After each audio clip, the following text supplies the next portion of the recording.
Today we have two speakers of the today's session, Ayush Goel and Pradhan Gonkar. Coming to Ayush Goel, he is an associate MathWorks India, currently working in the engineering development group. He holds a bachelor degree in computer science and applied mathematics from the Indraprasha Institute of Information Technology, Delhi. With a strong foundation in both computer science and applied mathematics, Ayush brings a unique perspective to his works. Prior to joining MathWorks, Ayush has accumulated 2 years of valuable experience in mentorship where he honored the skills guiding supporting others in their technical and professional development. Coming to the Pradnya Gonkar speaker, she works in the educational technical evangelist at MathWorks India, Bangalore. In this role, she collaborates with educators, academicians, and researchers across the country to accelerate STEM education, research, and innovation through effective use of MathWorks resources. She she holds a bachelor degree in electrical and electronics engineering from Goa Engineering College, where she also briefly worked as a lecturer. She received a master degree and PhD from the Networking and Communication Research Lab of International Institute of Technology, Bangalore. So, I hand over the session to the speaker, Aish Goel. Sir, can you take over the session, sir? Yeah, thank you. Uh, Thank you, Rishi. Thank you, team, for a very nice introduction. Hi, everyone. Good afternoon, good evening, whatever you feel comfortable with. So, me and Pradnya are again here today for the second day of the session we did yesterday. So, can I get a quick round of message in the chats that how many people are there who are new today, or like how many are there who are there from yesterday? So can I get quickly can I get responses quickly in the chat? And it's completely okay if even if you are new today, you were not there yesterday, so it's completely okay.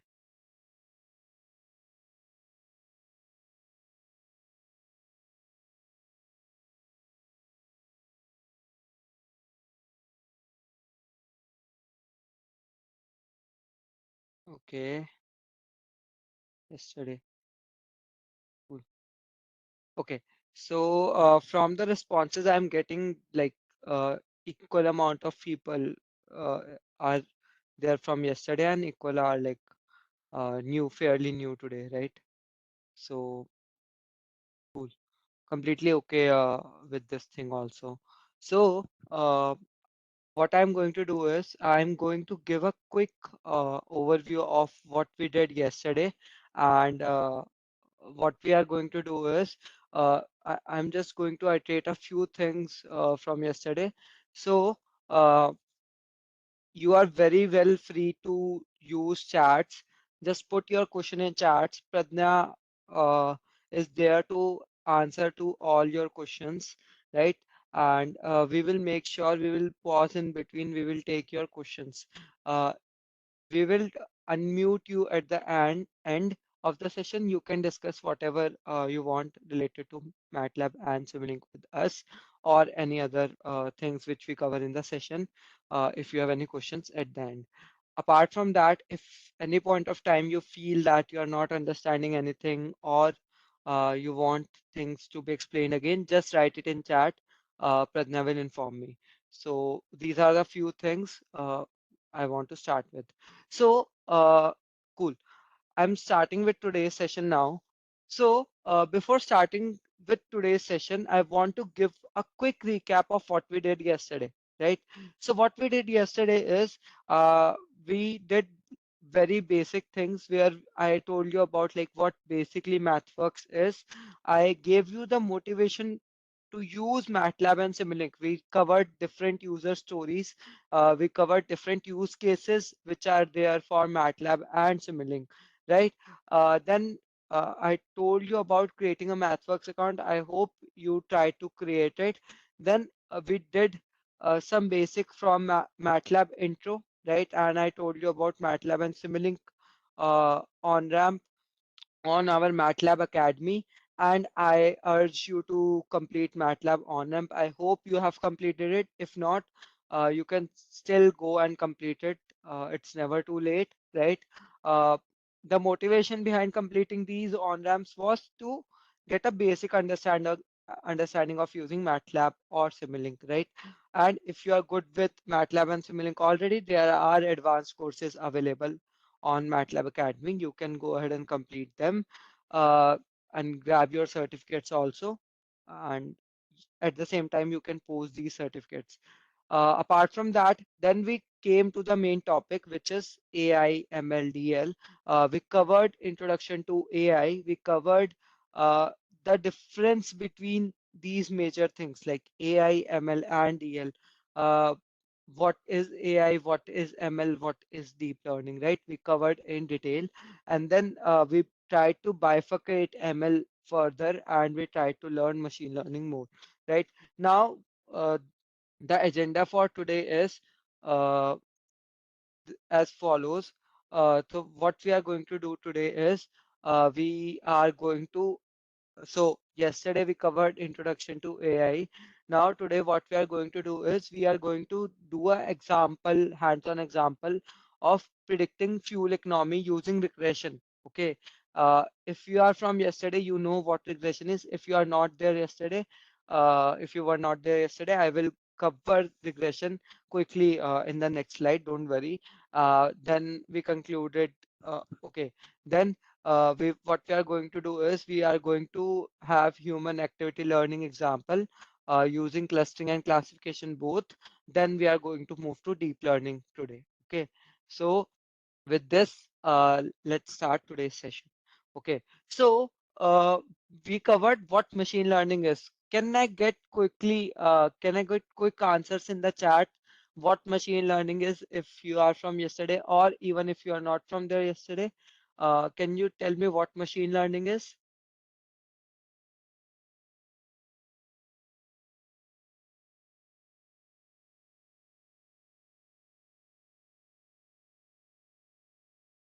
Pratna, are we receiving any responses in the chat? Ayush, not yet. Maybe we Okay, should give it another few seconds. sure.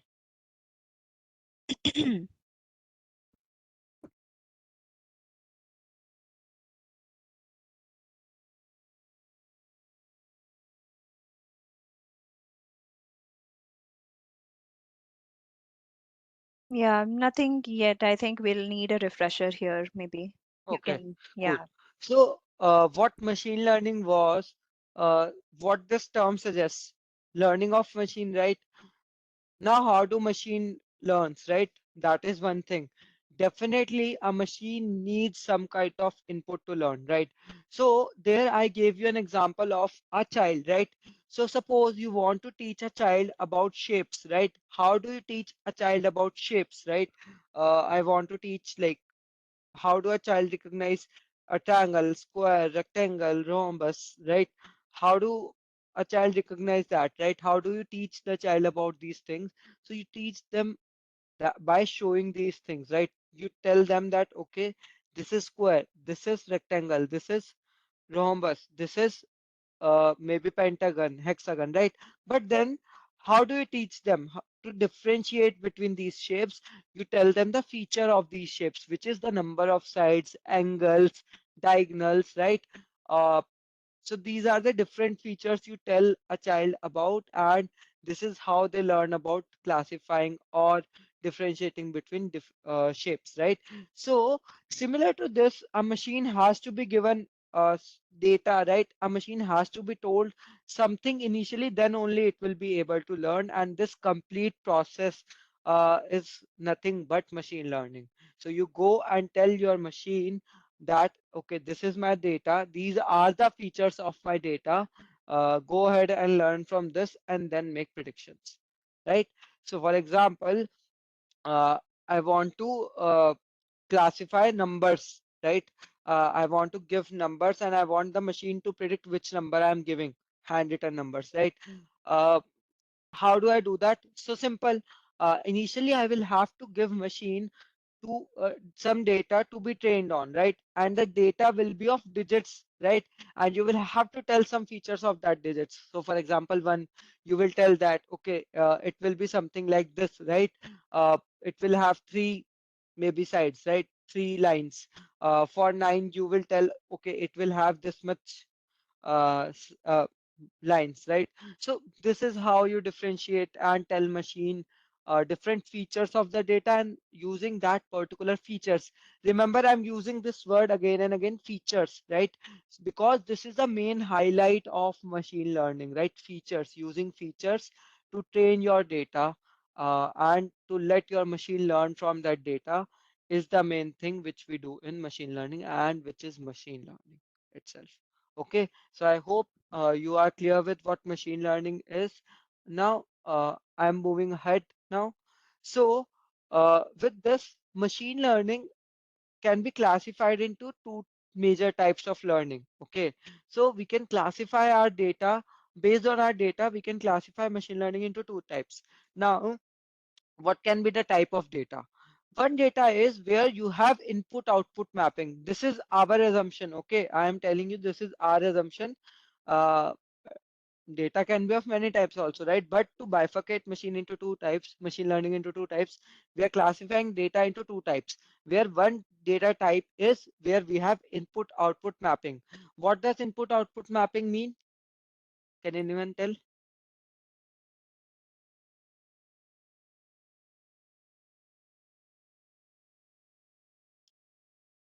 So input output mapping basically means for every input you have some kind of output which is already available in that data.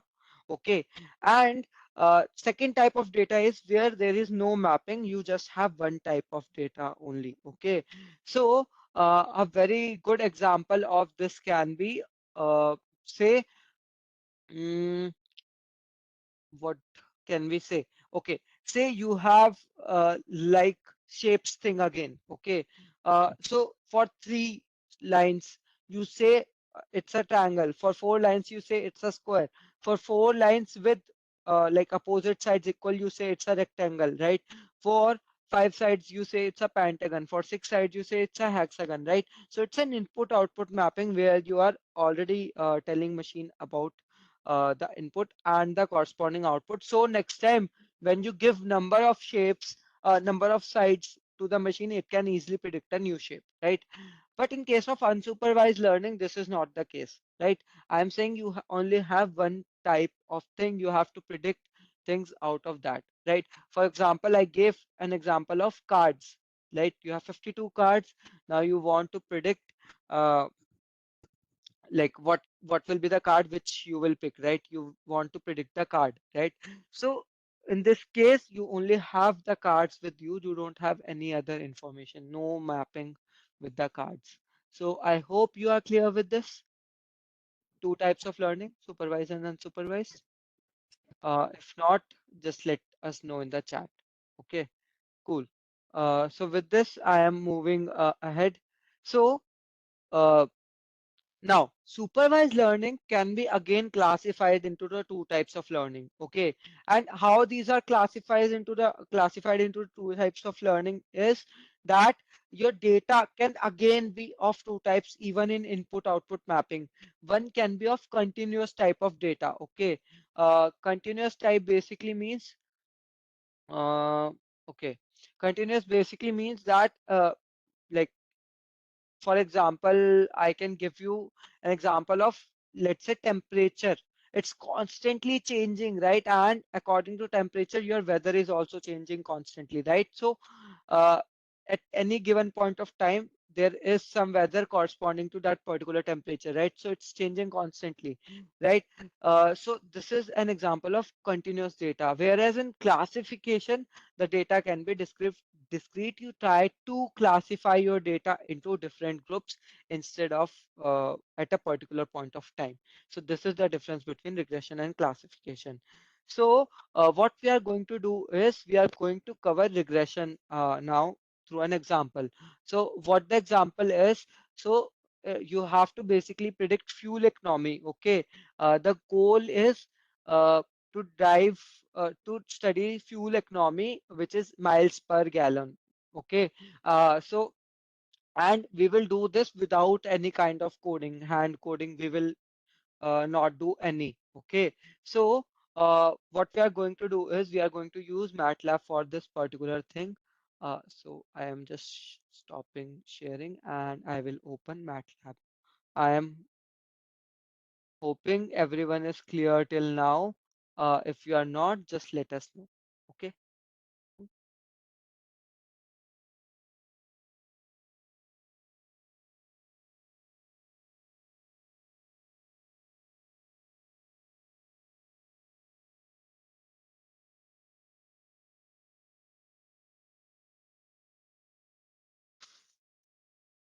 Just give me a sec.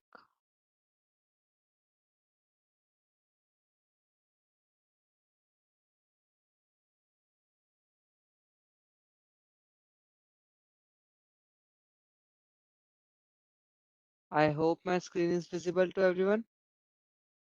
Yes, it is, Ayush. Okay. So I'm opening MATLAB from scratch so that I want you to know the complete process of opening MATLAB and using it. Okay.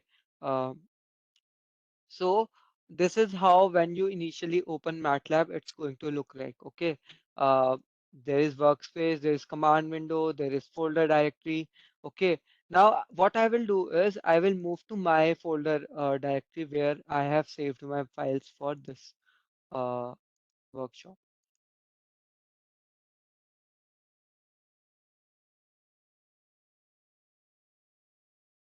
Okay. One more thing, you have to remember that uh, there is difference between the color of these, right? So one more thing, you have to explicitly tell MATLAB that you are going to use whatever files in this folder are there for your work. So what we do is you right click, I'm removing from path.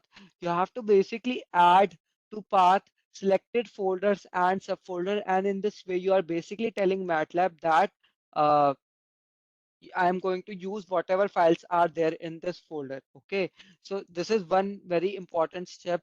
If you don't do this, what will happen is you are going to see an error which basically states that file is missing. Whatever file you are using, it will say that that's missing. Okay, so just remember.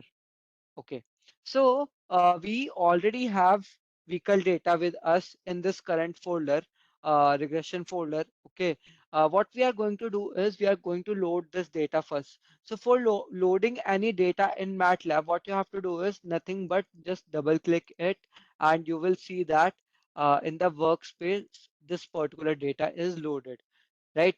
So you can clearly see we have some kind of input output mapping here, right? Let's say our output is MPG, right, which we want to predict.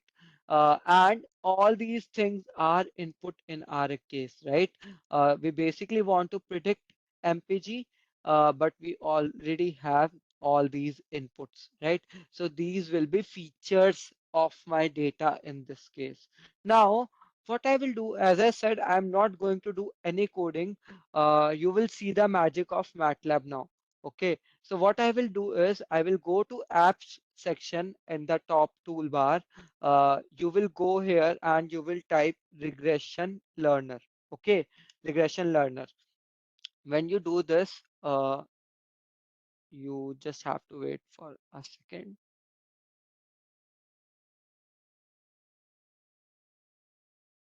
Okay, so So some everyone, while yeah, yeah, sorry, Ayush, I thought no issues. regression learner would take another second before it pops up, but then Yeah, no issues. yeah, while we get the app started, which is already somehow successful, but then this is a request from our side that if you work along with us on the examples that we are doing today, it would be nice because it is going to give you some sort of like if you're a beginner, it would give you a first-hand experience with the different low-code options that we have in MATLAB to do the AI workflows, right? So it also will help you to kind of navigate through the newer capabilities we have with the apps, right? So please follow along and let us know if you face any issues, or if you're able to go along with us step by step, then some sort of a feedback on whether you're following it, not following it would be great to see. Exactly. So what you can do is Yeah, people are asking for the that data. files. Yeah. Yeah, yeah.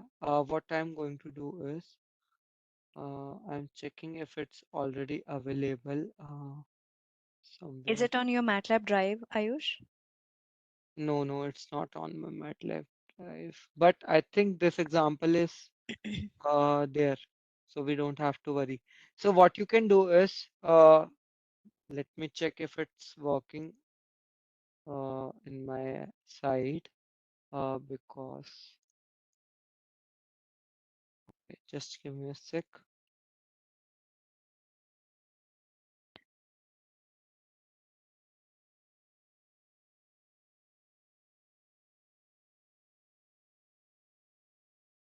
If it is on SharePoint, you could just share the link on the You chat. just have to run this command in MATLAB, okay, and it will create a car table data for you, okay.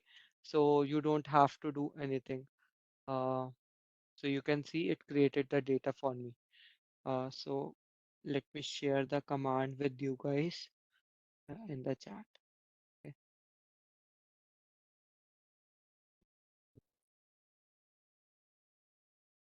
So just run it in your command window and you will be good to go with the data. Okay, cool. I'm sharing my screen again and let's continue working. Cool,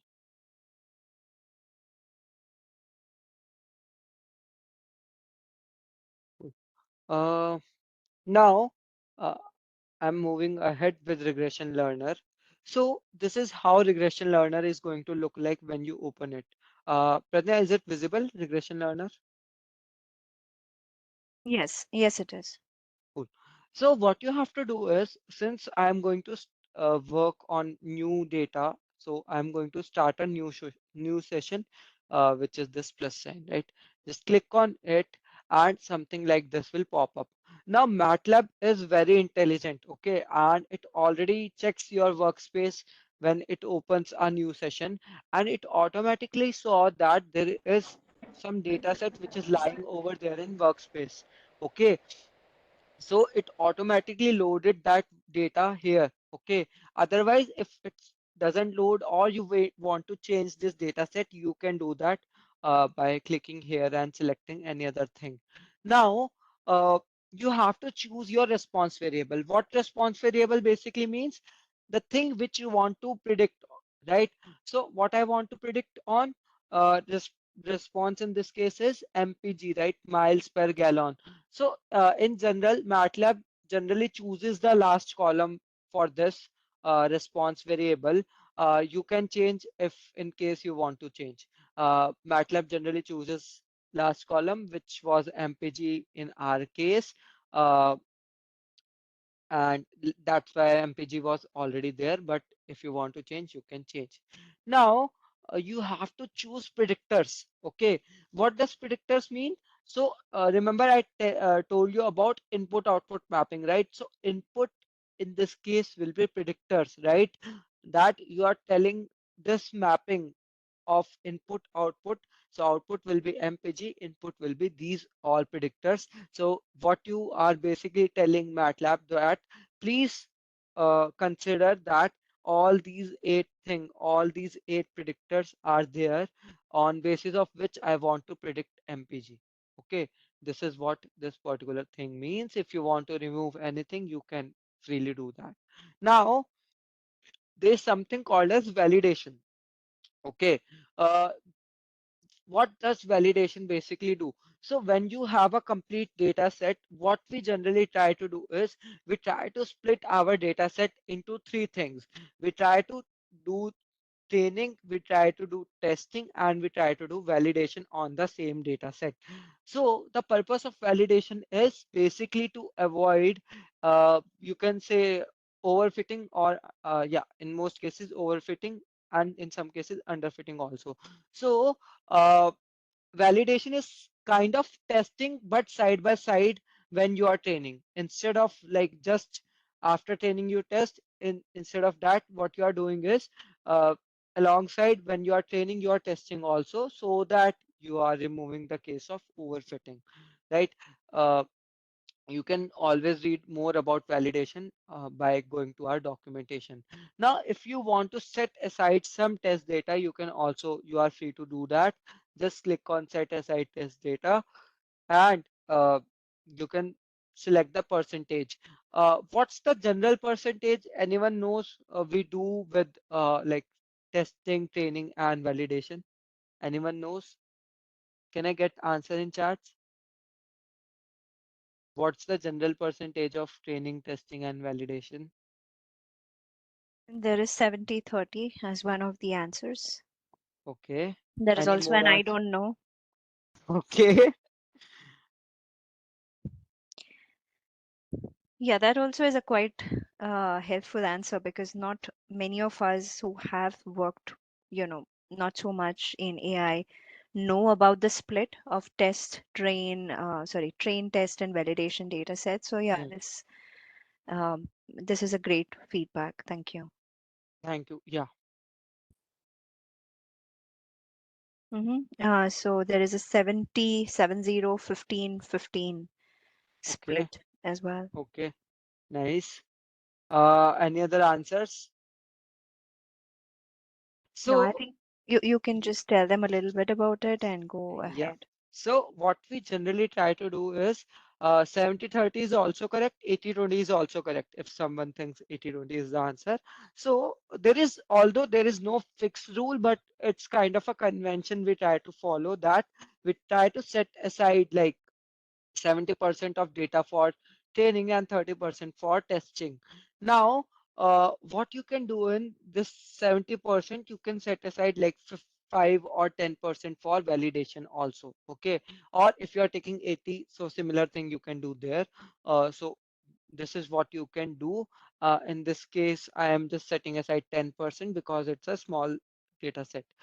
You can always change this percentage by increasing the number over here.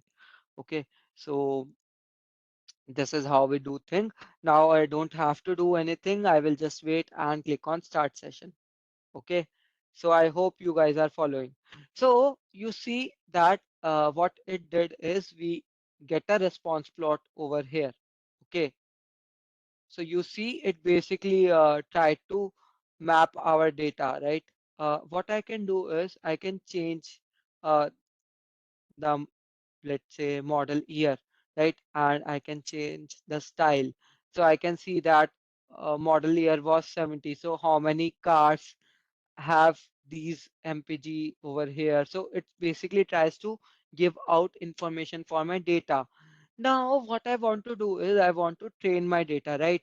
So what you can do is you don't have to do again anything in this. Remember, we studied about different regression algorithms yesterday, that there are different algorithms which are there to apply regression, right? So if you do it manually, it will take a lot of time, right? You have to code each algorithm, you have to make some changes and then uh, give out your data and then do things. In MATLAB, in regression learner, you don't have to do anything. You just have to choose what algorithm you want to run on. And more amazingly, I can run on multiple algorithms at once. Okay, so I chose all quick to train. Okay, what it will do is whatever algorithms which can quickly train my data, it will choose all those algorithms. Now, after choosing all quick to train, or even I can choose all, let's say, okay, what I have to do is I have to click on train all or train selected. What it will do if I click on train all, whatever there are in the drafts, algorithms in the draft, it will train on all. If I click train selected, it will train the selected one. So let me click train selected. Uh, So if I click on train selected, so you read something like using parallel pool, right? So what it do is it uses parallel computation, right? Uh, Parallel pool on threads has been running for less than a minute, right? Number of workers 6. So if you know a little bit about threads, you will be able to relate it here, right? It will parallelly run all the processes. You can see, right? It's parallelly running 6 processes side by side, right? So this is what parallel computing means, and this is how MATLAB uses it. Okay, so it has started training things, it has started giving the outputs. So you can see, I'm just waiting for a minute.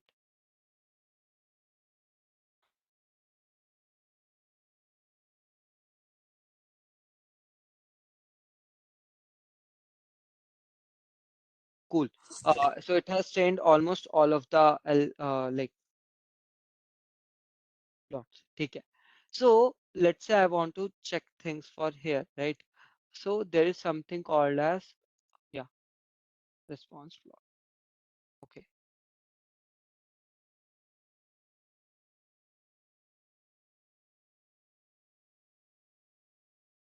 Yeah, so you can clearly see from here for different algorithms, you can see results over here, right? You can see response plot, you can see predicted versus actual plot, okay, also, right? Now, this is for the training part, right? This is for the training part. Now, you can, how do you decide which model is best? So there is something called as RMSE over here, RMSE validation. What is RMSE? Can anyone tell? Can anyone tell? Or is higher RMSE good or lower RMSE good?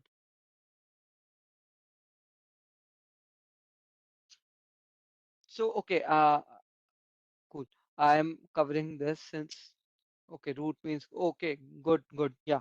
So RMSE is nothing but root mean square error, okay. And as the name suggests, it basically gives us the idea about how much error we are getting, okay. Error in the sense that uh, what the model tried to predict on training and what the actual output is, okay. And the error between this is basically you try to uh, like get the square of that and then you try to find the root mean. So that is basically RMSE, and the lower RMSE, the lower is the RMSE, the better your model is. Okay, so in this case, MATLAB automatically highlights the best uh, model. In this case, it was Gaussian process regression, and it has an RMSE of 2.602. Okay, once this training is done, right, I want to test my data. How do I do that? Nothing again.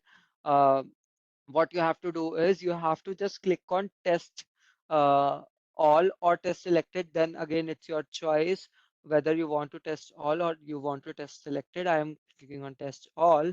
What it will do is whatever are whatever were my models, it will test on that. So you can clearly see now every RMSE has changed from RMSE validation to RMSE test, right? So what it did is it's now giving me the answer for my test data, how my models performed on my test data. Now, if I want to check for this particular model, you can check how much my data is differing from true response, how much uh, like predicted and true response, okay. Or you want to, let's say, check for test results, right? So you can see test predicted versus actual plot. So this is how you can do things in uh, regression learner app. I hope everyone is clear with this. Also, you can have a summary over here. You can see that RMSE, it's giving you different parameters over here. So you can check in this also for some particular things. Anyone have any confusion? Now, one more thing which I'm going to show you. Okay, so once this is done, right? Once this is done, I might need my model for some future work, right? I might need my model for some future work. So MATLAB has an amazing feature of exporting your model. Okay, you don't have to do anything. You just have to click on export model. Okay, now export model for deployment also is there. It comes into picture, or it comes handy when you are working with some kind of edge devices or hardware and you want to deploy your models over there. You don't have to do anything. You can connect that edge device with MATLAB and you can use this option also. In this case, I'm using export model. So let's take a good model which we had, Gaussian process model. Okay, so you just have to click on export model. It will export the model for you. Okay, so I will just show you. Apart from that, let's say you want to learn how this particular algorithm works, right? So let's say Gaussian process regression, how this particular algorithm works. What I can do is I can generate function for this. Okay, and MATLAB will give you the code for this particular regression also. So you can clearly see the model over here. Okay, this complete function tells you the code for this particular thing. So you can learn also side by side if you want to learn algorithms. Okay, you can clearly see here that we have trained model over here. I hope everyone is clear with this. I hope everyone is clear with this.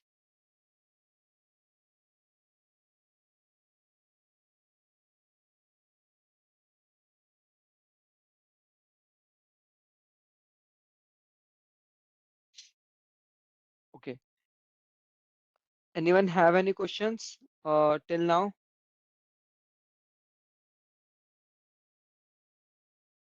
Anyone have any questions? We don't see any questions so far. There were a few questions regarding, not questions, but at least one question regarding the cross-validation process that we generally do as part of any checking the performance of any ML algorithm, right? So Sure. I've shared, I mean, given in the interest of time, I've shared a page to everybody, which is the documentation page of MATLAB, which describes cross-validation process quite much in detail. So yeah, if you have any more questions on how to split the data set and why cross-validation is important and things like that, please do take a look at the link that I have just shared. One more thing, now you have your trained model, right? What do I do with this trained model, right? That can be one question, right? Uh, so let's say I want to predict on new data now, right? Instead of this vehicle data, I want to make predictions on some other data. For now, I have this data only, so I'm going to use this. So what I'm going to do is I'm going to use my trained model. So the name was trained model only. Uh, and you have this predict FCN. It's basically a prediction function in MATLAB on what do you want to make prediction on? You want to make prediction on vehicle data dot mat, right? So you want to do this. So I'm going to give out this. Okay.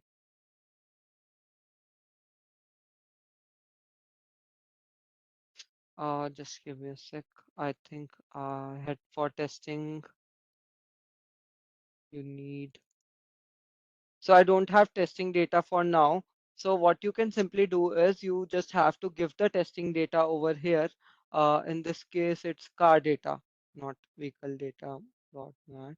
So car data was the name of the uh, data. So I'm going to give that and going to make predictions. So you can see it made predictions on my car data. So what I'm going to show you is, so you can see from here. So the prediction is not completely correct, but it's somewhere close, right? 14.8, it's 15. 18 के लिए it predicted 16.16, 16.03 for 16, right? So it's somewhere close, not completely correct, but yeah. So this is how your model worked, right? So uh, it had some RMSE if you remember. So that is what RMSE basically means, that there is some difference between the actual value and the predicted value. So, but it's close for almost all the values. And you might see that some values are same also. So This is how things work in ML. This gives you a good picture of regression. So I hope everyone is clear with this. Everyone is clear with this? I think at this point we should just check whether, at least a few of you were able to run this alongside us. We would like to quickly see a yes or no.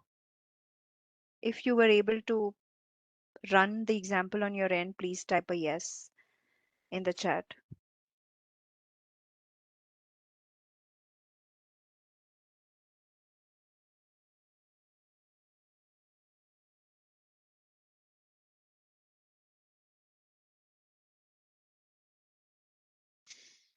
Cool. Oh, nice. Good to see so many yeses. And I hope you are clear with regression now.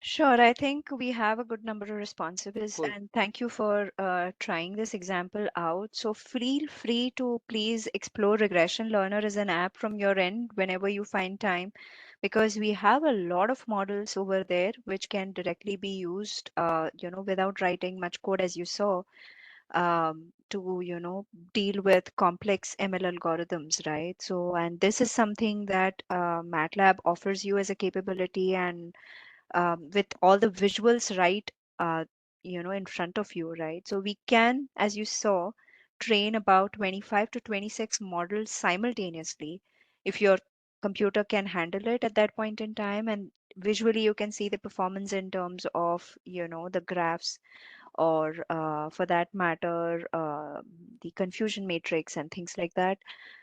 You can also export one of these accurately working models, and you could reuse them on different data if required, right?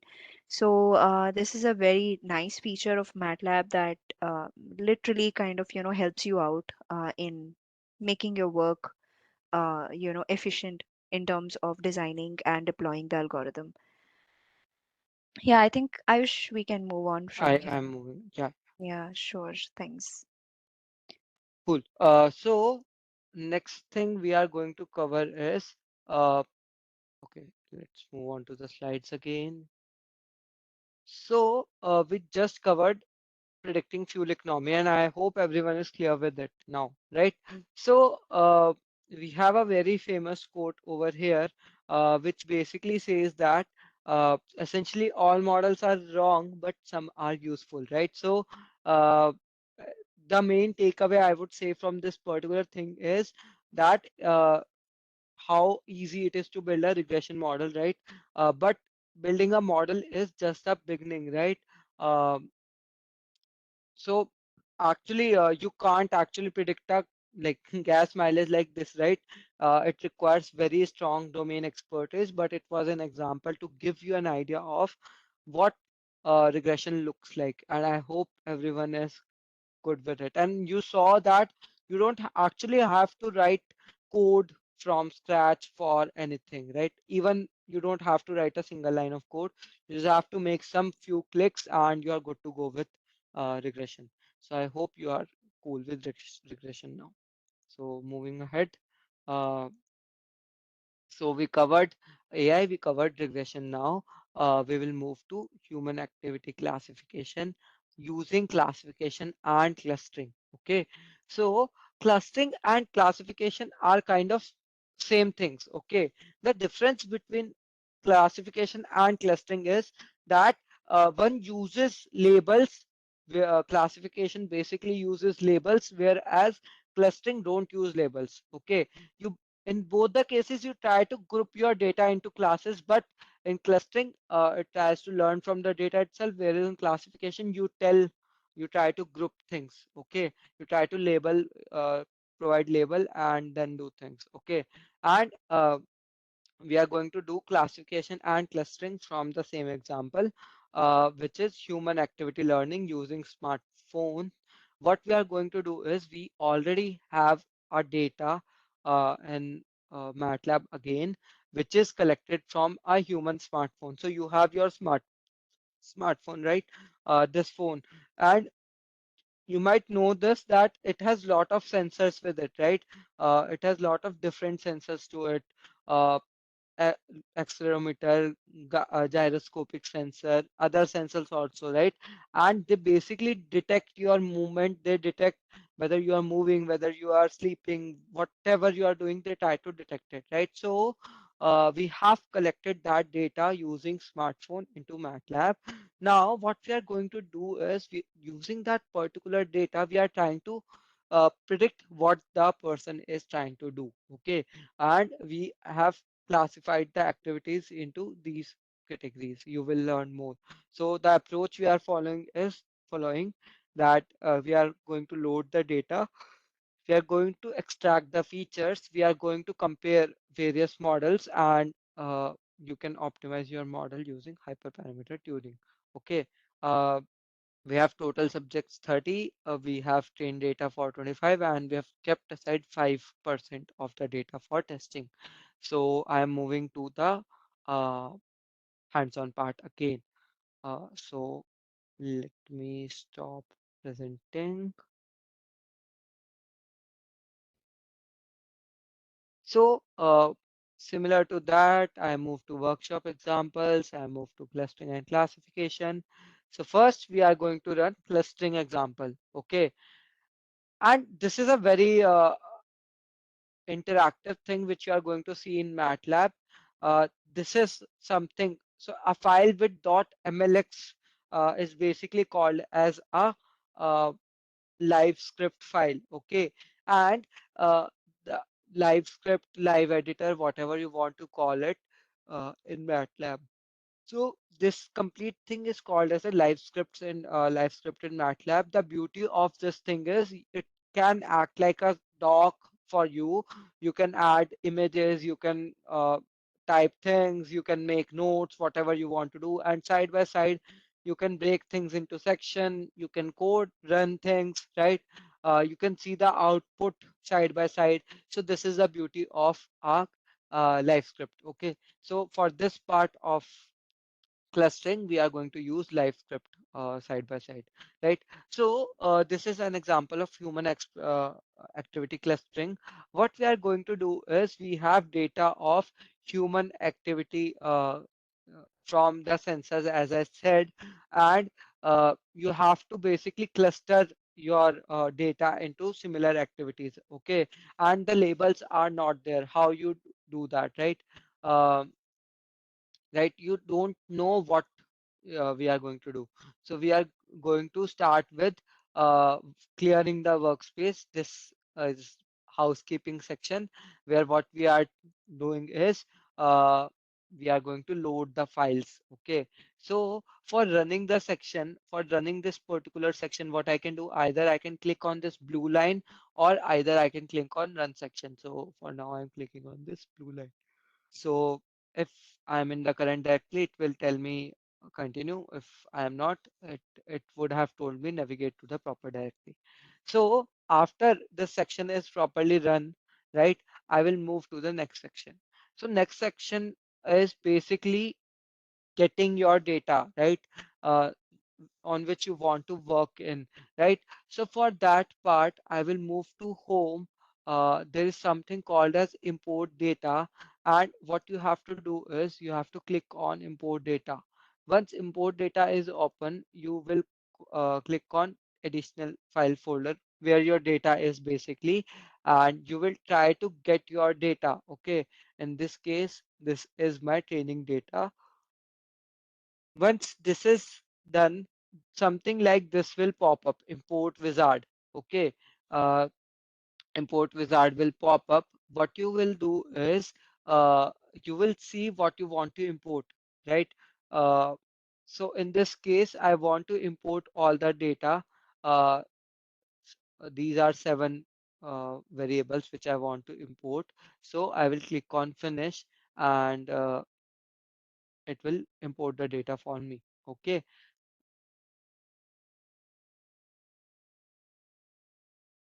So you can see the workspace now, it has all the data here, right? Which you have imported.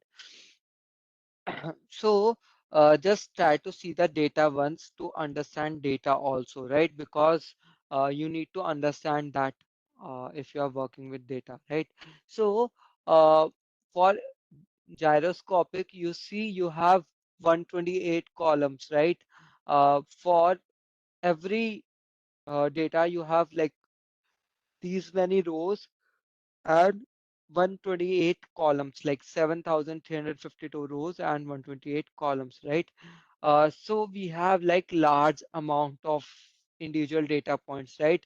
So we have to reduce the number of data points so that we can work easily with the data. So in this case, what we are going to do is we are going to calculate the mean for each data point, and then we are going to work with that particular data point. Okay, so this section will basically try to skim down your data into shorter things, mean and standard deviation. Okay, so for every activity, for acceleration XYZ. Why XYZ? Because we are trying to capture things in three axes: X, Y, and Z, right? So we are finding mean for every axis, for accelerometer and for gyroscopic sensor. Uh, so and similarly we are finding standard deviation. These are the inbuilt functions for finding mean and standard deviation. Okay, once this is done, what we are doing is we are trying to group together all the data into single variable instead of that, and we will clear all the workspace. So let me run this section. So you see that after this is done, we have this particular variable, right? So this variable is having 12 columns now, right? So why 12? Because acceleration x mean, acceleration y mean, acceleration z mean. Then we had acceleration x standard deviation, y standard deviation, z, and similarly for gyroscopic sensor. So we basically try to reduce our data. Now we have to cluster our data, right? So what we are doing here is we are using k-means clustering for doing this particular task. Okay, so k-means clustering is basically a algorithm where what you try to do is uh, you have, let's say, set of data. In this case, for example, these all data points I have, right? I will randomly choose k initial means. Okay, k initial means you will choose k initial data point in this particular data.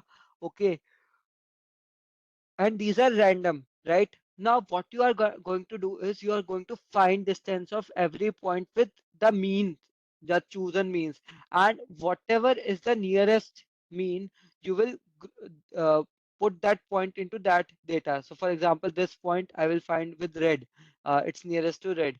For this point I will find to red and green. So it's nearest to green for now, for again red and green. So this is how this initial, after initial iteration, this is how my data is going to look like, right? Now inside this, again I'm going to find the mean for every cluster, and going to find the distance again. Okay, and I will repeat this process until or unless I find the convergence point. Okay, until I don't find like any difference in the distance now. Okay, so k means clustering may you try to find the mean or centroid again and again until the distance between that point and uh, other points is the smallest. Okay, so this is what k-means clustering is. And what we basically try to do with k-means clustering is we are basically trying to differentiate my data into different clusters, right? This is what I want to do, right? So similar to this particular thing, we are going to do the same thing in our case. Okay, so we can basically specify the clusters we want. That should be clear, right? So in this case, what I'm going to do is either you can take two clusters, either you can take three, or you can take more than three also. But for the simplicity purpose, what I am doing, I am going to either take two or I am going to take three. If I'm going to take two cluster, what it means is I am going to classify my movements into stationary or moving, or either if I'm taking three, I will try to classify my movements into stationary, laying, or moving. Okay.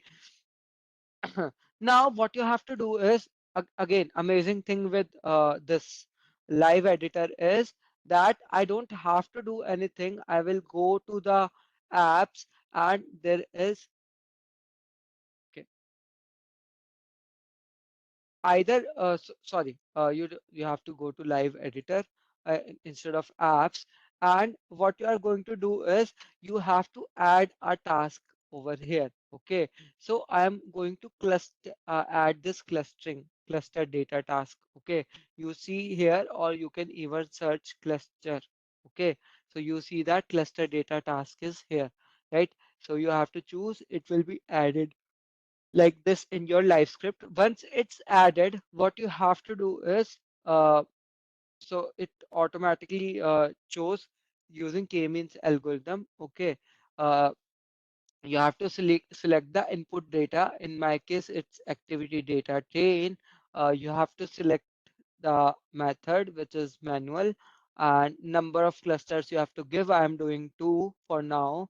Uh, you have to specify what you want to show. So in this case, I'm showing this.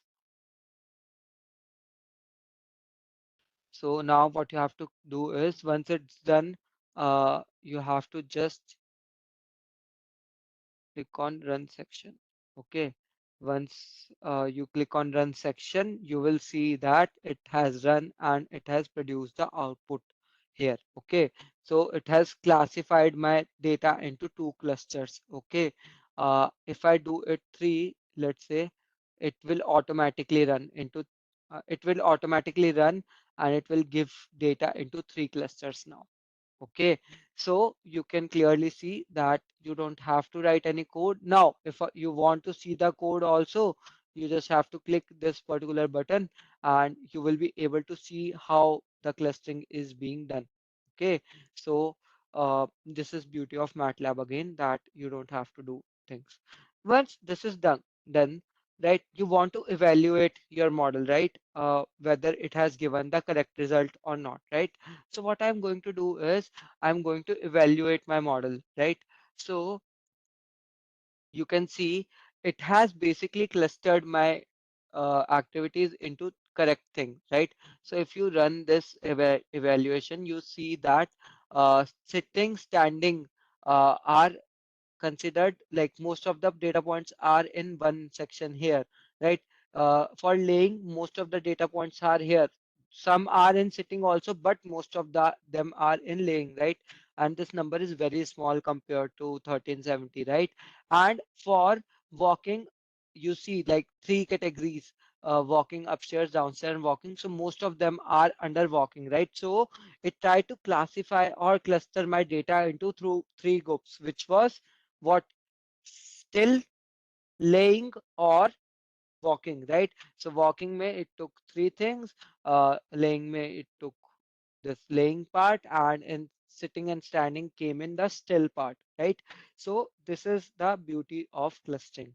Once this is done, you see that model has done its work. um, Now we can move ahead, and this is basically done using k-means clustering. I hope everyone is clear with k-means clustering now. You saw that I don't have to write any code. It has done the work itself. It has classified the things itself into different groups.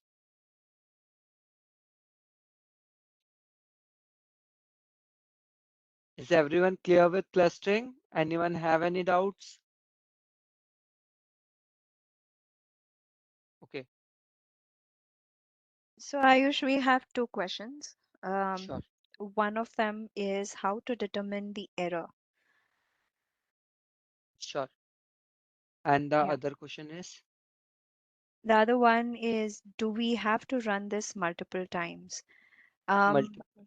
yeah, I think you can take the error one first, and then we can probably request a little more explanation on the second questions about, I mean, when you say, do we have to run this multiple times, are you talking about, the clustering app or the task in Mm. MATLAB, or are we asking about training multiple times? So this is slightly unclear to us. So a little bit of more explanation on what we need to run multiple times would be helpful.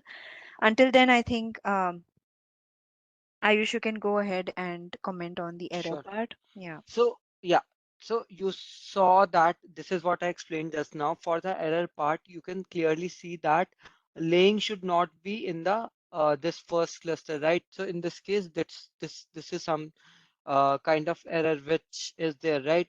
Similarly to this, sitting 68 values which are there in the second cluster, they should not have been there, right?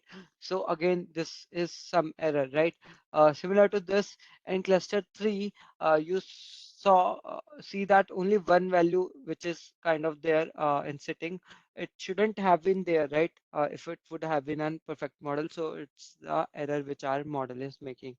So any other thing you want to add, Pradnya, apart from this for the error part?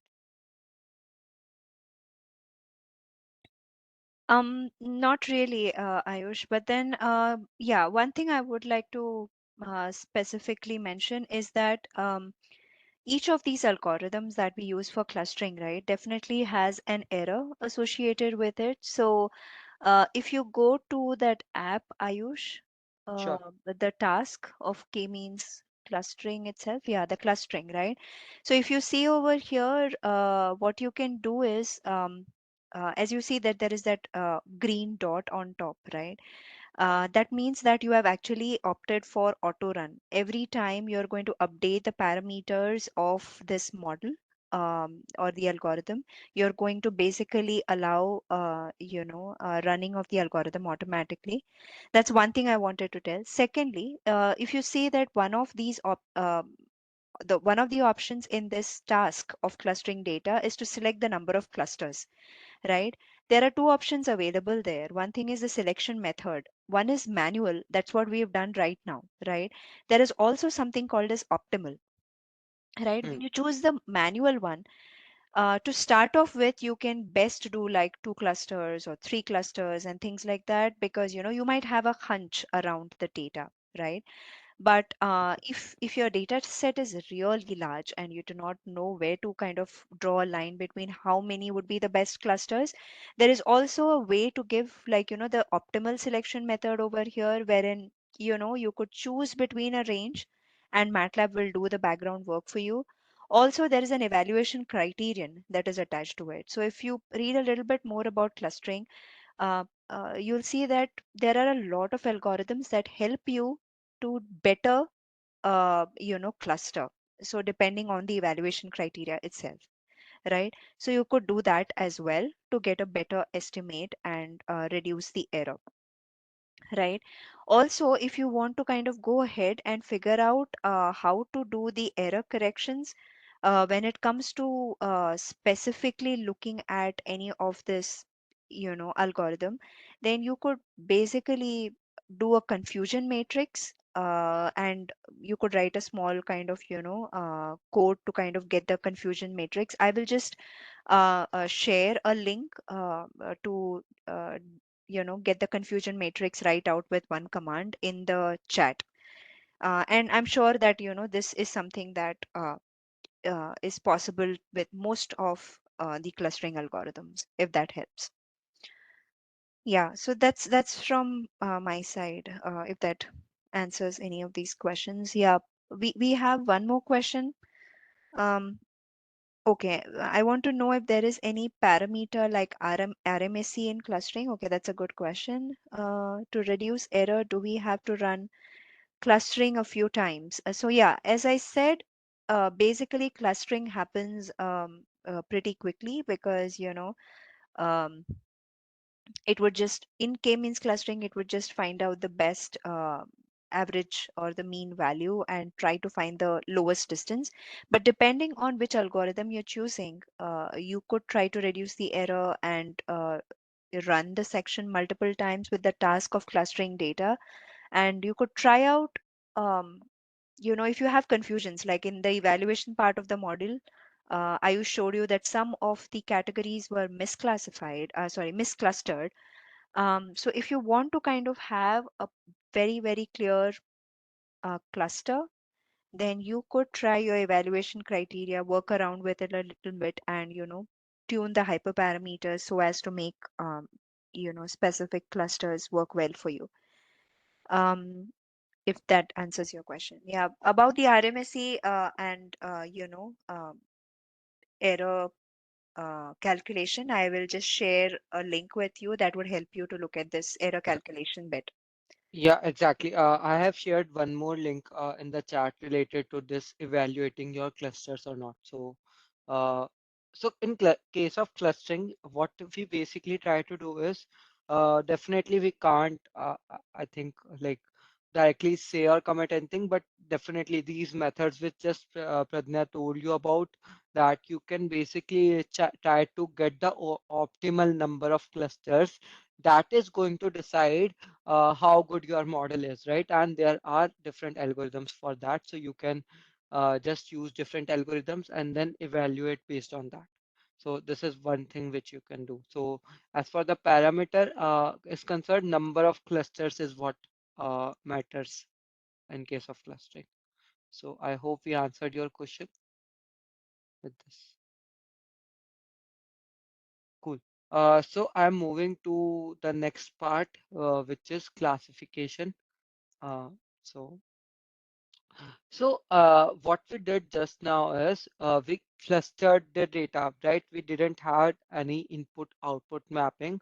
Uh, we had like clustered data into different sets, right? So uh, in this case, we are going to classify our data, right? And the goal of this particular example is that you build a classifier which can basically automatically identify which is the type of activity, right? Uh, and we will work with label data, right? Uh, but this example is based on this example we have already run, clustering example. So you need to have these things in your workspace, right? That's why I didn't clear them, right? What you have to do is you have to first of all explore train and test data set.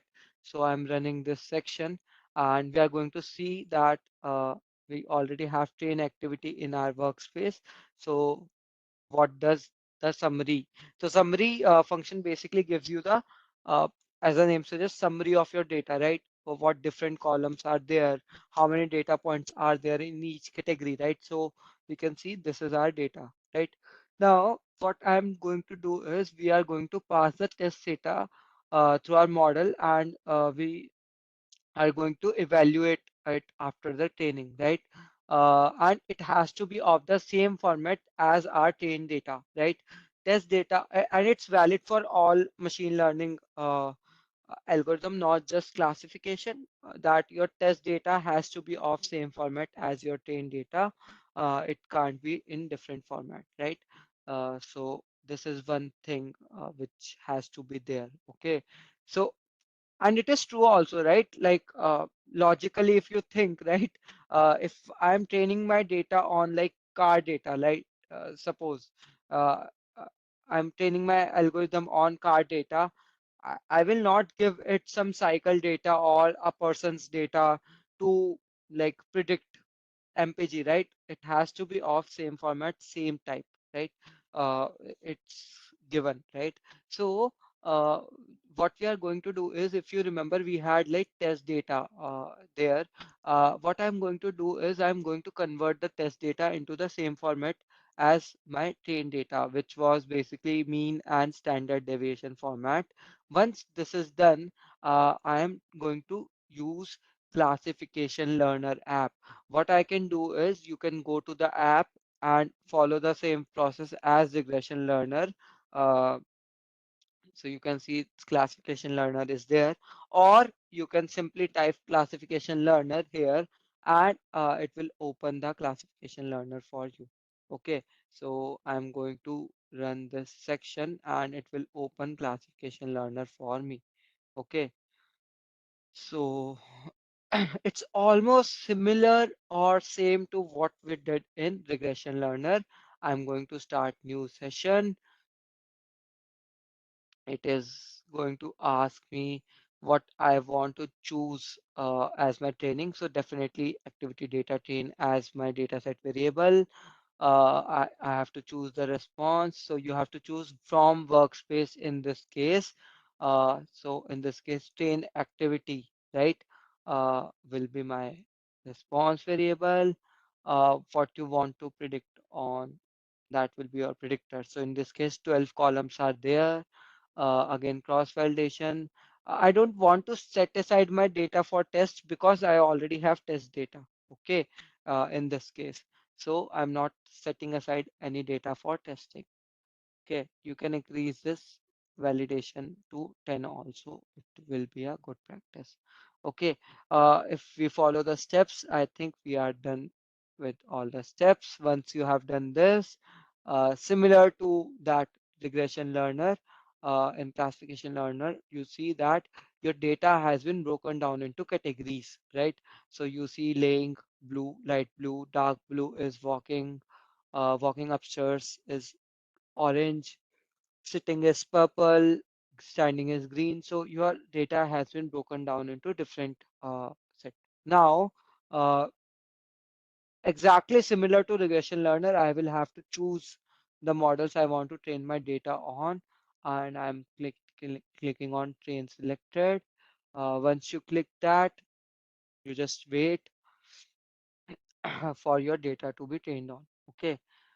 Uh, so we will wait for our data to be trained on. Okay.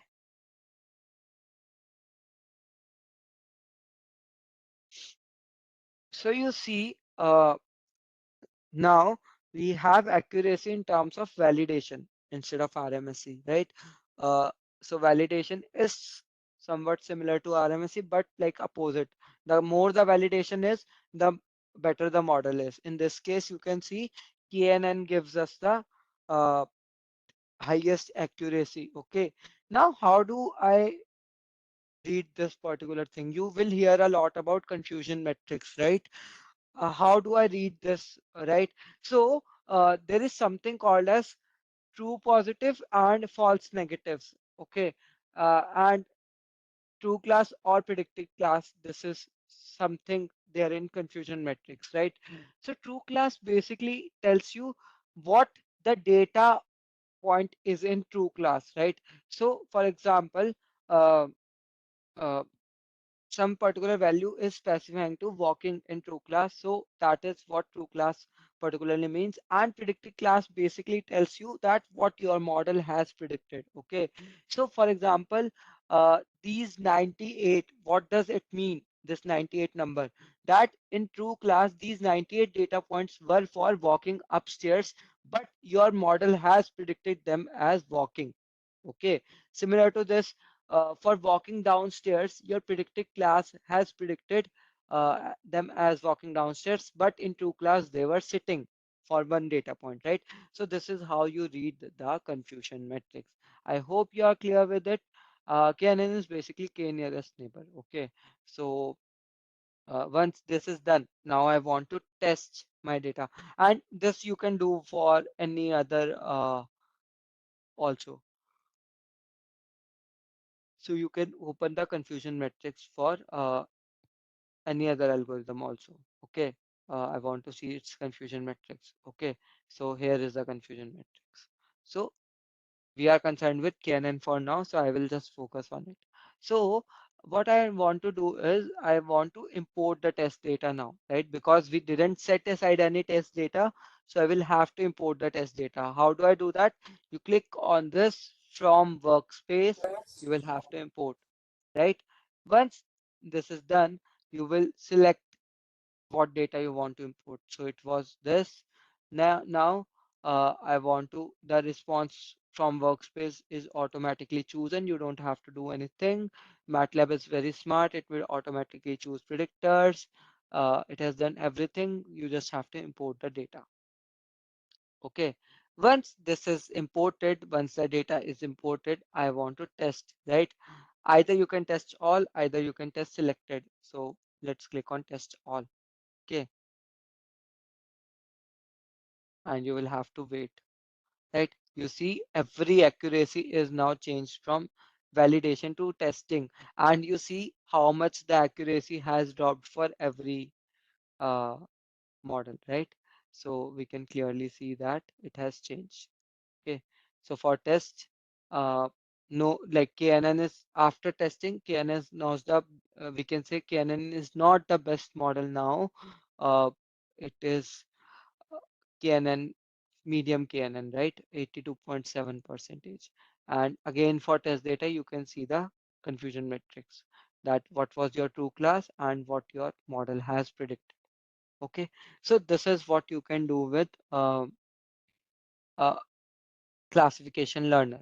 And similar to that, regression learner, you can export plot, you can generate function, you can export model also. Okay, so you click on export model, it will be available in your workspace. Okay, I'm not exporting it because like we don't do, we, it's like exactly similar to what we did in regression. I hope. Um, Yeah, Ayush, can I request one thing?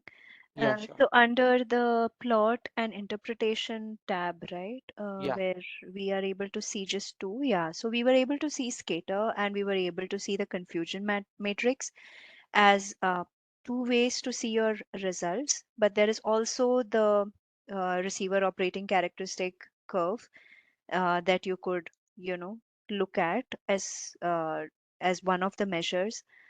Also, if you yeah, this is one of the ways to see your results. Also, for that matter, there are other ways to see your results. If you're employing optimization, then there is an yeah, Ayush, if you could leave the list on for a bit. Yeah. So these are the various ways in which you can, you know, look at your results. So there's also something on parallel coordinates and min classification and as well as partial dependence, etc. So apart from the usual ways of looking at your data spatially in terms of scatter and confusion matrix and ROC, if you are aware about certain evaluation criteria and interpretations that are in the advanced stages, then please take a look at the other apps that are available with each of these algorithms as well. Sure. And also, I wanted to say that from the link that Ayush has just shared, if you want to evaluate how well your clustering algorithm has worked, then there are a few specific, you know, things that you could look at, which is basically looking at the distance that is measured. Which could be like, you know, dependent on the algorithm again. So as I was saying with the cluster data app, you could look at setting different you know, settings, settings, right. and also you could look at something called as squared Euclidean distance, which generally comes along with evaluating your you know, algorithm. And there is Euclidean distance, there's city block, cosine, etc. This is all for basically making your clusters better, right? And there is also the silhouette and gap settings. So yeah, please go through this documentation page and let us know if there is anything in specific that you're looking at. There are also the method examples given, such as the search method and global maxc, etc. Right? Yeah, that's all, Ayush. Thanks. Yeah, one more very important thing which I wanted to cover in regression also. So there is something called as, okay. So if you remember, you saw that there were 8 features in case of regression, and in this case, there are 12 features on which we trained our data on, right? So are all of these features important for training our model? No, definitely no, right? Some feature will be contributing more, right? For example, let's say in case of regression, we had the car data, right? So suppose there is one more column called as color of car, right? And which is there, uh, which we have used for training, right? Is it important for uh, like predicting MPG, your miles per gallon? Definitely no, right? Or it might have very less meaning to your end result, right? So do we need to select all the features? No. What you can do, you can go in the options tab and you can see there's something called as feature selection. You can check which features are most important, right? There are different feature selection, feature ranking algorithm.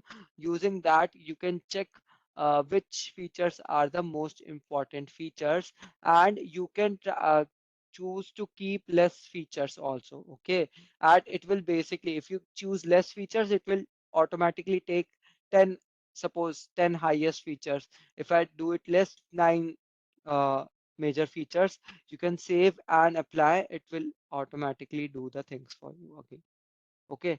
So this is one more very important thing which you are going to see, because uh, feature selection is one of the important things when it comes to machine learning.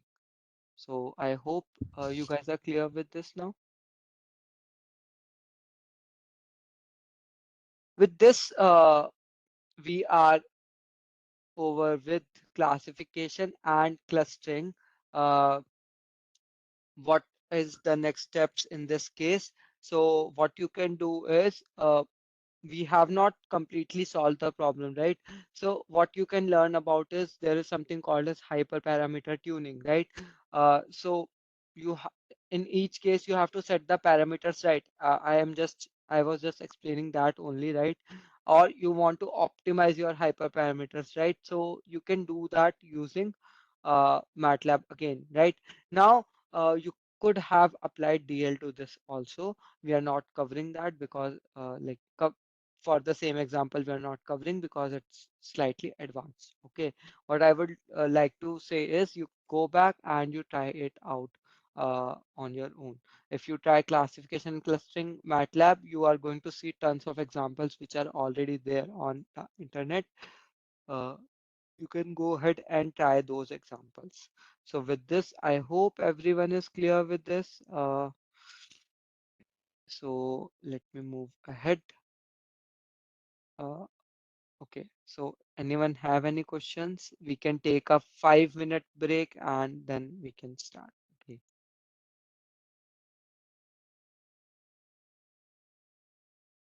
so we are taking a 5-minute break here. Anyone have any questions?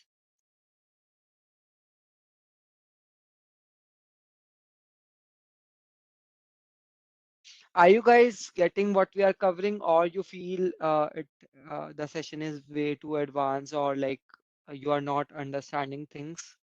Are you guys understanding what we are covering?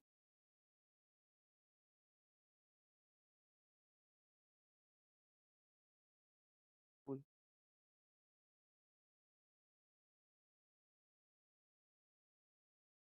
You can just quickly go and take a 5-minute break and then we will continue. At 5:30 we will continue.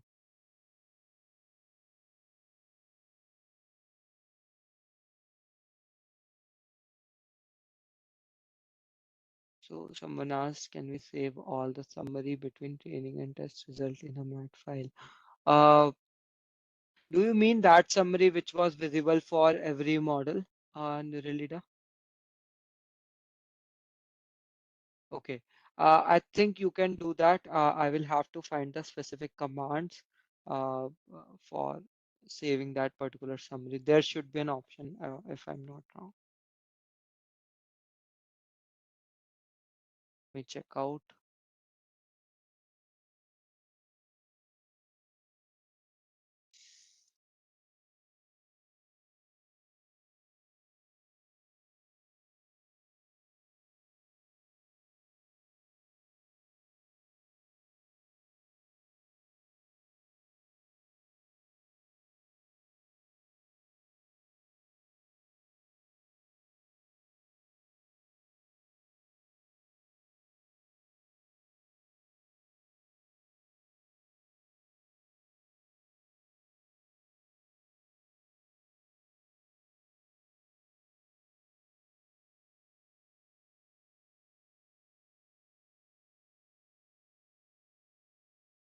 You can't save the summary, but you can save the model. I think I showed you how to save the model already. So summary option saving is not there, but you can save the model in .mat file.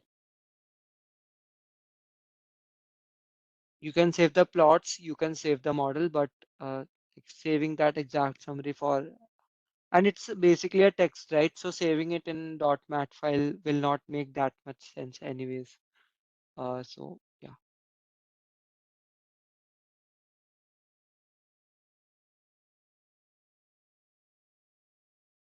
I am just coming back in a minute. If you have any doubts, just please post them into chat, and we will continue at 5:30. If you want to take a quick break, you can.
Anyone wants to discuss anything before we start again?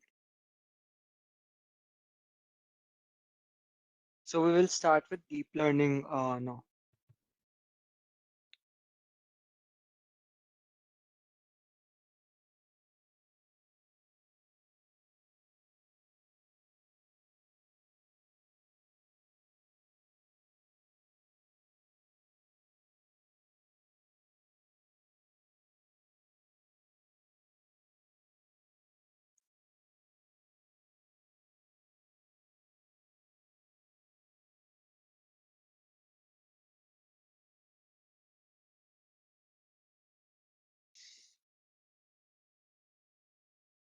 Okay, so I'm starting again with deep learning. It's time.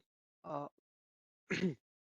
so what we did till now is we gave machine some data, we gave some features, and we asked machine to learn from that particular data, right? But is it possible to give features every time? Is it possible? Uh, Suppose there is a scenario of road, let's say this, right? Is it possible? Will you be able to give out different features in this case? No, right? There can be thousands of features, right? Uh, or you are constantly say monitoring different things, right?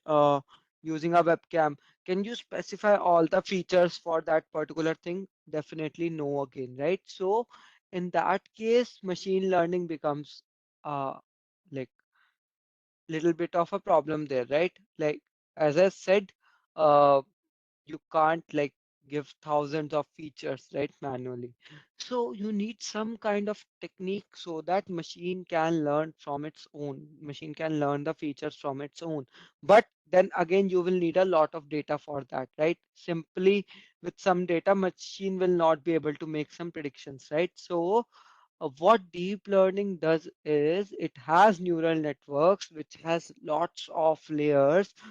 You give the data, the machine or the models itself try to come up with different features, and it gives out weights to each features. Depending on that weights and uh, the total thing, it tries to predict what particular thing it is, okay, or what particular output it should be. It tries to predict based on that, and the more the data, the better the model will be. Okay, and deep learning is very computational intensive because uh, of the data and the features and everything, right?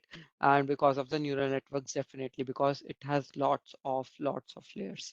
Okay, so this is what deep learning is. This is where deep learning comes into the picture. So one example is image classification, right? Which is very common for deep learning. There is this object detection. So you see, this is a scenario of road. It's basically predicting the objects, right? Cars in this case, right? Uh, right. So it is basically predicting the cars in this case, right? And it correctly predicted as you saw. One more example is semantic segmentation. What we are trying to do here is we try to segment between objects and road. So since it's a road, it's giving green, right? You can see. And for the cars, it's showing blue, right? So we segment it in case of what the this case data. For speech recognition, it's also used. Okay. So you see it recognizes speech, right? It tries to recognize the speech patterns in speech, right? So, in case of speech recognition, deep learning is used. Okay, so it's just to give you a motivation for deep learning. Now, why MATLAB only, right? For deep learning, why not any other thing, right? Uh, Again, we have domain specialized workflows. We have deployment facility, which is there. Uh, So what you can do, as I saw you, as you saw in the regression or classification case also, you have a direct option of exporting your model to a deployment uh, to a device, edge device, right? You can directly deploy it on your edge device. So that thing is taken care of in MATLAB. Uh, it's you don't have to write codes for things. There is a feature of interoperability, right? So suppose you already have networks which is built, you want to work on that models or networks, you can just uh, like import them into the MATLAB, whether they are built with TensorFlow, whether they are built with PyTorch, you can just import them and work with those models. So we have this interoperability feature. So, and definitely we have people for particular support. Okay.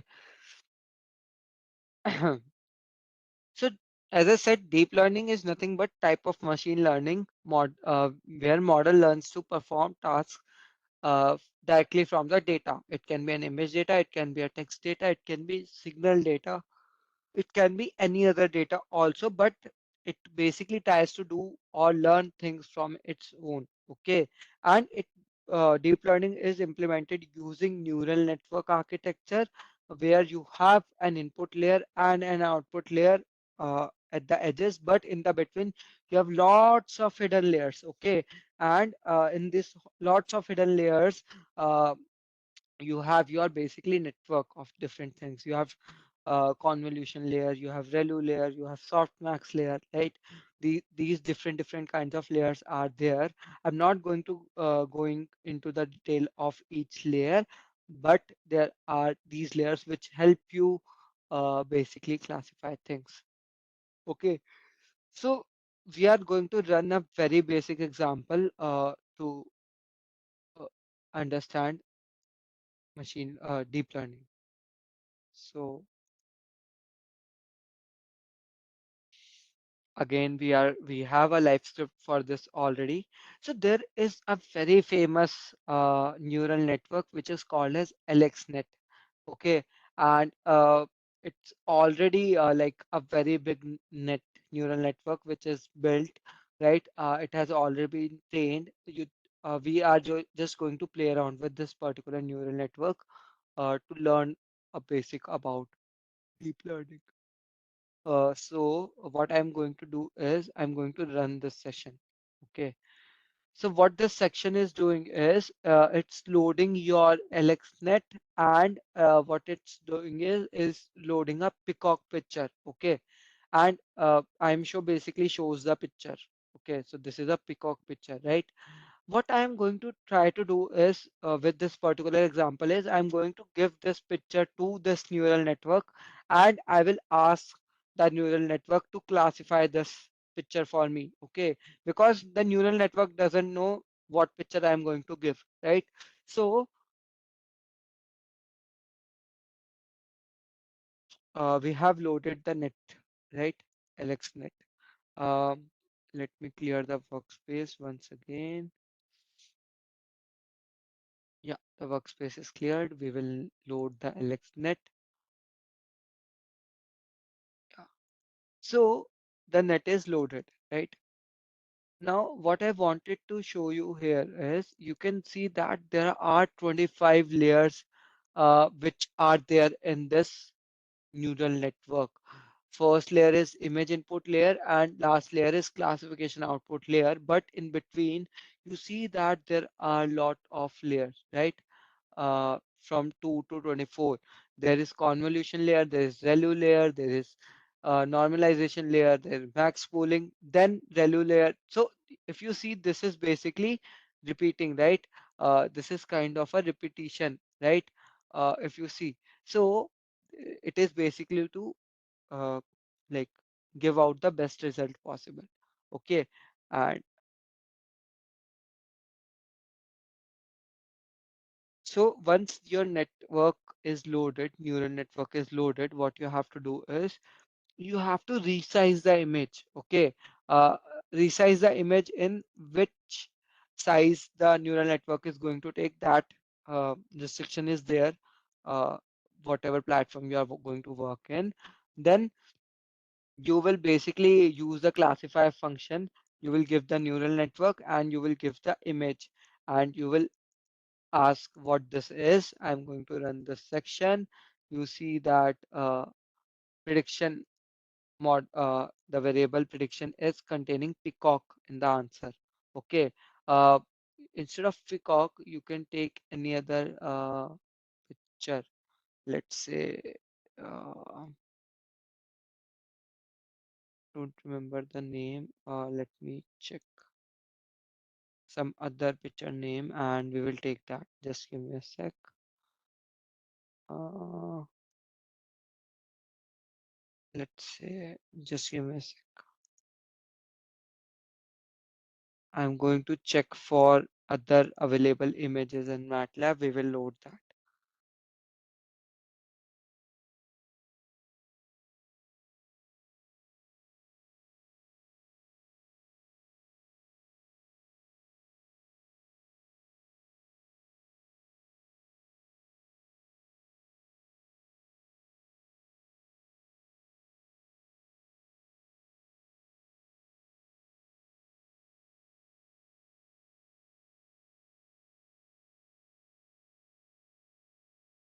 Okay. So circles dot page.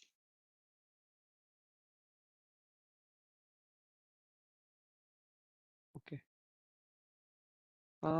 Is my screen not visible? I think it stopped itself. Yeah, so Ayush, now Yeah. it is visible. MATLAB, Yeah. yeah. Yeah, cool. So I have loaded another image, circles.png. Okay. Uh, it's yeah. So I'm going to reshape this picture. Uh, so since it's a black and white picture, so it gave an error. This is what I wanted to show you. Okay. So I have to have a picture of proper size, then only the net LXNet or any other neural network is going to predict the things for me. Okay, let's say let's take other picture if we have in MATLAB. So these are basically the already available pictures which are there in MATLAB. It's again a black and white one. One was there.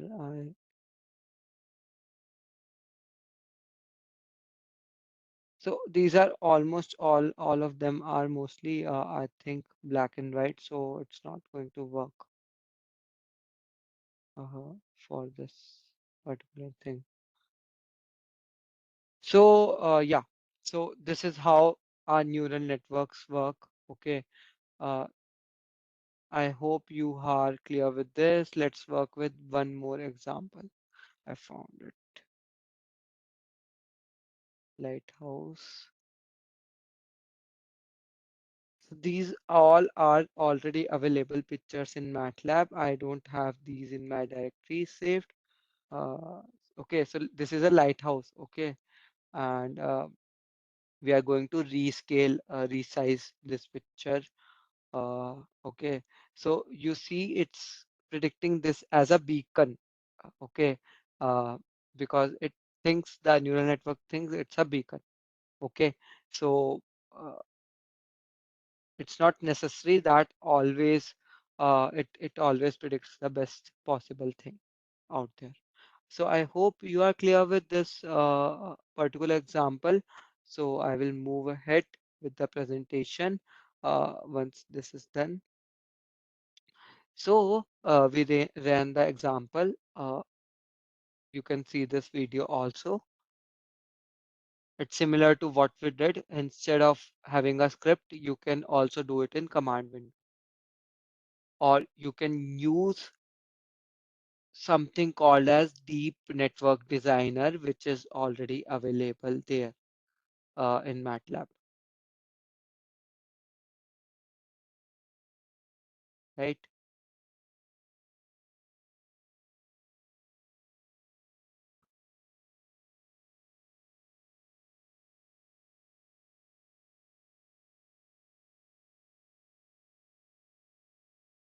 So these are basically the different layers which I showed you, right? So Deep Network Designer is basically a way of interactively doing things instead of writing the code, right? Similar to classification and regression.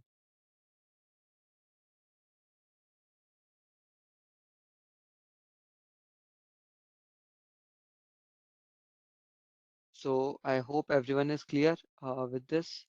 Now, how does it basically work is you gave a picture, one layer of neural network will detect the edges, other layer will try to classify the uh, image into shapes, right?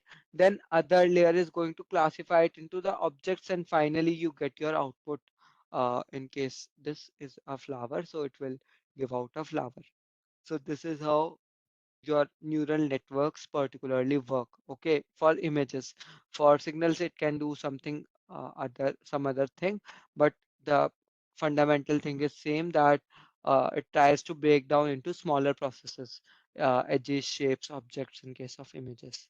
Okay, so with this we are done with deep learning introduction. We can do some more deep learning example, one or two uh, deep learning examples, and then we are done with today's session.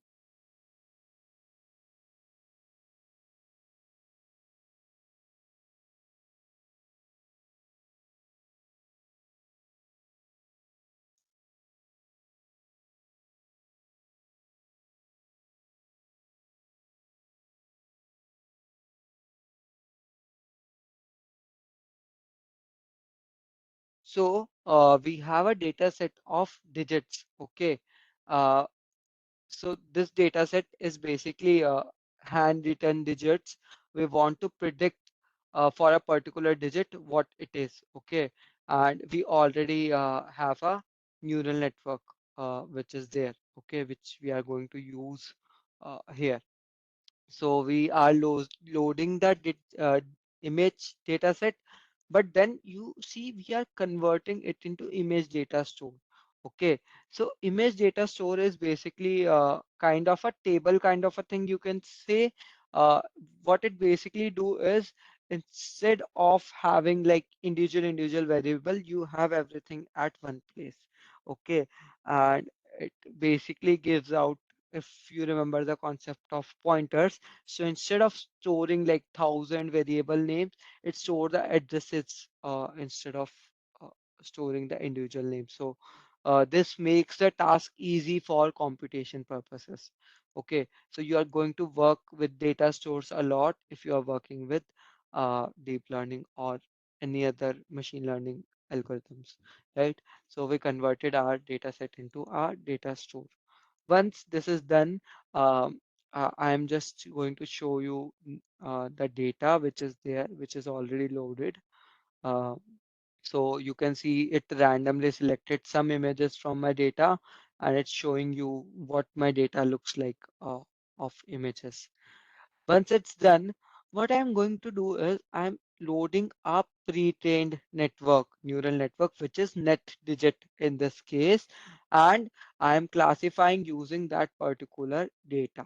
Okay, particular neural network. So you run this section and you see that for every number it will do the task automatically. So for 1 it's saying 1, for 4 it's saying 40099, right? So it's almost correctly predicting. For example, in this case, you cannot tell yourself whether it's a 7 or 1. For some it might be 1, for some it might be 7, right? So it's there, but mostly it's predicting correctly, right? So this is the beauty of deep learning. We didn't have to do anything. It automatically took things, learned from it, and gave you the output. Pradnya, you want to add anything over here? Um, no, Ayush, I think you gave good two examples of classification with deep learning. One was specifically for image classification, and the second one for something more text-based, like the digit classification. One thing I think which we have mentioned every now and then during the sessions was the fact that deep learning leverages the fact that we have a lot of data, right? Training data is in abundance, and it's all kind of data which is not engineered for features. So, as we know, getting so much amount of data is not an easy task, first of all, right? But then there are also ways of generating synthetic data and, clubbing it along with naturally available data and stuff like that, making use of the data sets that are available with several agencies and, things like that. Um, so that's how you can kind of have somewhat good amount of data that can allow you to have, you know, um, accuracy in your training when it comes to deep learning. But it's also very nice to kind of know that these data sets once acquired, right? Um, and specifically trained for deep learning, and you have these specifically reusable models. It's very nice to know that certain models can be reused, like these pre-trained models can be reused when you have to kind of, classify some different kind of data. And this is called transfer learning. So when you are working with large amount of data for a specific type of classification or prediction, and when you want to kind of, use deep learning as a part of your algorithm, do also explore. We do not have time today, but we would also urge you to explore a little bit more on transfer learning, which is specifically using pre-trained networks. By pre-trained, I mean networks or models that are already trained on some other kind of data, but to make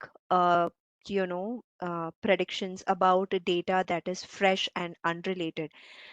So to give you an example, say for example, you wanted to kind of use uh, image data, which is about, say, a lot of domestic animals, right? A lot of animals which are, say, for that matter, farm animals or domestic animals. And your test data was mainly, say, around finding, say, whether there are any images of cats, right? But then when you kind of look at this problem at a slightly larger scale, could you use the same data set or the trained model on domesticated or farm animals to kind of do some sort of classification for, say, completely wild animals for that matter? So the problem is related. but not, specific to a type of class, right? Which is one type of animals. And the answer is yes, you could use this data set to kind of, say, classify some specific classes of wild animals, and you could do that, but maybe your accuracy might get hit depending on, whether you find whether your pre-trained model works well or not. But for sure it could give you some sort of an idea. This is like, say for example, it might classify um, lions and tigers in the wild as cats, which is kind of correct. But when it comes to, say, elephants or say a giraffe, it might not be able to do much because you do not have similar animals in your farm data set, right? We also generally, when we have time, we also do some sort of like, image classification of brain images as one of the examples, and you can look it up on documentation. We have it on our page. It's very interesting because here we have kind of classified brain images using some sort of like, pre-trained models which were completely on unrelated image data set, which was specifically, something to do with a type of animal or shells, which look like, brain images. So yeah, so the beauty about having not as much data, but wanting to train your, models to give out some sort of results, is about reusing data in different scenarios to make the best out of it in terms of transfer learning, right? So I would urge you to go ahead and investigate or look at a little bit of transfer learning if you are into the space of AI. Yeah, so I think that's about it, Ayush. Thank you so much for explaining about transfer learning, Pratya. So transfer learning is actually the next step, which is very important when you do deep learning, right? Because without that, uh, what you will do, right? It's not always about using pre-trained networks. So you need to change networks according to your particular needs, right? So you can go back and learn more about transfer learning. Uh, I already covered about interoperability, I think. So MATLAB gives you a support of interoperability. You don't have to like necessarily work for everything in MATLAB. If you already have some networks, TensorFlow networks and PyTorch network, you can just import them in MATLAB and you can work with them. And it helps you in co-execution and model exchange. So takeaways will be ease of use through interactive tools. AI is accessible to everyone, whether you are good with programming or not. And these tools which we studied about, which we learned about, basically makes your life easier, right? So this is what we wanted to talk about. There is something called as student challenges. You can go on Simulink Student Challenge on the website and you can pick up any challenge and you can work on that particular challenge and you can submit that on the website itself, and there are cash prizes for winners. You can also explore, I think we discussed it yesterday also, there are tech talks, there are project ideas, there are student competitions which are available over the MATLAB website, MathWorks website. So with this, we end the session for today. We end this 2-day workshop and we request your feedback through this particular link. Uh, Please use this QR code, which is like on your screen, or you can use this link also. Rishi has posted it in the chat. Please use this and give us a feedback. It's important for us to work on our content to know where we can improve and side by side what is good in the sessions, right? And we can unmute you for like next 5 minutes if you want to uh, just talk about anything, you want to ask anything, we can do that. Rishi, just can you unmute everyone for the next 5 minutes? Yeah, they are already admitted. Okay, cool. So you guys can unmute yourself, and if you want to talk about anything, me and Pradnya are here for next 5 minutes. We can discuss whatever you want.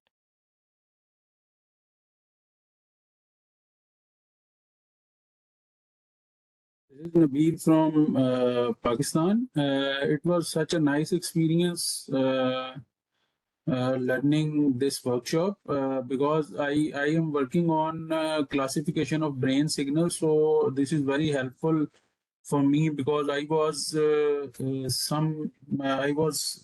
getting some kind of difficulty while simulating my information. So this workshop is very helpful for me, and I will implement the knowledge I will get from this workshop to my work of PhD.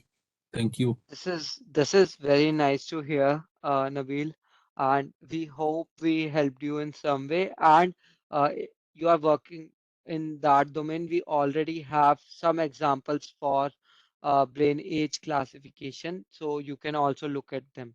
So they might help you. And I think Pradnya has already shared some links over the chat, so just save them and use them for your future reference. Actually, there was a power cut on my side in the start of today's session, so I missed some of the links sent over there. I didn't receive the data because in start I was not in the session. So if possible, share the links again if possible. Thank you.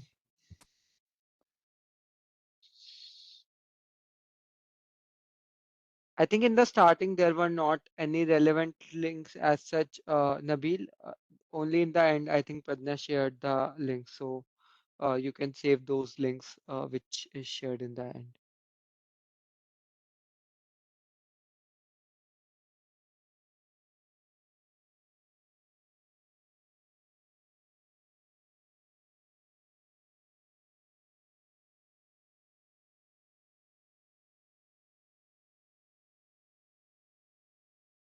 I request you all guys to please unmute yourself if you have any kind of queries. We have 2 more minutes left. And if you have any kind of feedback, you can give also. And the form and the link is already shared with you. Uh, Please give available time to fill up that form. That will help to improve the MathWorks officials to improve their sessions in future, and also helps us to bring new sessions for you guys in future. Thank you. Thank you so much, Rishi, and IEEE PES team for organizing this session. This helps to spread awareness among students and the capabilities of MATLAB and Simulink. Thank you so much. You guys can reach out to me or Pradnya for anything. If there are any professors in the call, you can reach out to us for any curriculum help. And if there are any researchers, you can reach out to us for any particular problem you are facing with MATLAB and Simulink. We will be happy to help you out here. Thank you so much. Thank you, Pradnya, for supporting us throughout the sessions for 2 days. Thank you so much. My pleasure, Ayush, and thanks for doing, the workshop in such a dedicated manner. Thanks everybody for being a very interactive audience, and yeah, we like to hear back from you. So, if possible, just let us know about your feedback, and I think we should keep the uh, QR code on the screen if possible for some time, Sure. and let the participants kind of share their feedback. um I'm getting a lot of like responses saying that we would like to have more sessions, and it was a nice session, helped a lot, and definitely would like to um yeah, we would like to stay associated with IEEE in future as well if there is any need of workshops on emerging topics or topics which are around for a while, such as, say, as simple as mathematics or anything, and you would want to kind of look at how you could do better in terms of implementing some sort of computational thinking in those subjects as well. So, yeah, that's all I have to say from my side. Thank you, everyone. Thanks, Rishi and IEEE. Thanks, Ayush. Thank Thank you. you. Thank you so much, Pradanya. Thank you so much, Ayush. This is really one of the nice sessions I have attended. And I hope, however, we have tried to make it generalized, but still there are a lot of deep informations and everybody got very new things which they have not even implemented and in the past. And I hope this is going to help them in the research careers also. If because we have seen a lot of researchers are here also who are using MATLAB for their research works, and the feedback is also seems to be like that. Thank you so much for being us for our last 2 days for 4 hours and accepting our invitations for these nice sessions. And this is the first of its kind we are doing with any, officials. Uh, we have tried a lot, but you are very nicely deliver the sessions and also politely accept our invitations. That's a great thing from your side. And thank you so much that you are with us for this initiatives. Thank you so much to attendees also for staying us for the last 4 hours for today, 2 days, and hope that we will bring such nice sessions to you in future also. Thank you so much. By this, I'm concluding this sessions. See you again in some other initiatives, some other events, and hope Ayush and Pradanya stay with us for the other initiatives also. Thank you. Definitely Thank reach you. out to us. Thank you. Thank you. Thank you. Bye. Take care. Thanks, everybody. Bye bye. Bye. Thank you. Bye. Bye bye.